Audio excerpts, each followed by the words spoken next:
শীত কিন্তু যাবো যাবো ভাব, আর আমাদের এখনও বড়ি দেওয়া হয়নি, তাই ভাবলাম বড়িটা দিয়েই ফেলি। এই যে দেখতে পাচ্ছ ডালটা ভিজিয়ে রেখেছিলাম আগের দিন, আর মিক্সিতেই বেটে নিয়েছি, বাইরেও বাটতে নিয়ে যাইনি। বেটে নিয়ে চলে গেছিলাম ছাদে বড়ি দিতে, আর এদিকে কাকিমাও বড়ি দিতে বসেছে। কাকিমার কিন্তু 2 কিলো ডাল, আর আমাদের অল্প ডাল। আমি কিন্তু বসে গেছিলাম বড়ি দিতে, ঝপঝপ করে বড়িগুলো দিয়ে নিলাম। তার মধ্যে আমার ছেলে চলে এসেছিলো ছাদে। তারপর ছেলেকে নিয়ে নিচে চলে গেছিলাম, নিচে গিয়ে ওকে খাইয়ে দাইয়ে সমস্ত কাজ সেরে দুপুরের লাঞ্চটা সেরে চলে গেছিলাম পার্লারে। সরস্বতী পুজো এসে গেছে, যে একটু তো সাজুগুজু করতে হবে। আর এই যে আমাদের বাড়িতে এনেছিলাম একটা ছোট্ট সদস্য করব বলে এই পুচকে বাচ্চাটাকে, কিন্তু যাদের কুকুর তারা খুব কষ্ট পাচ্ছিল, তাই জন্য ওকে নিয়ে চলে গেছিলো। আর ওকে নিয়ে চলে যেতে আমার ছেলের যা কান্না শুরু হয়েছিল, বিকেলের মধ্যে হাজির করতে হয়েছিল বাড়িতে আরও একজন নতুন সদস্যকে।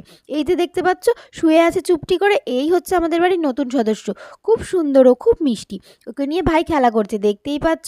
তো যাই হোক, ভিডিওটা আজকে এই পর্যন্তই থাকছে। ভালো লাগলে অবশ্যই লাইক, শেয়ার অ্যান্ড সাবস্ক্রাইব করতে একদম ভুলে যেও না।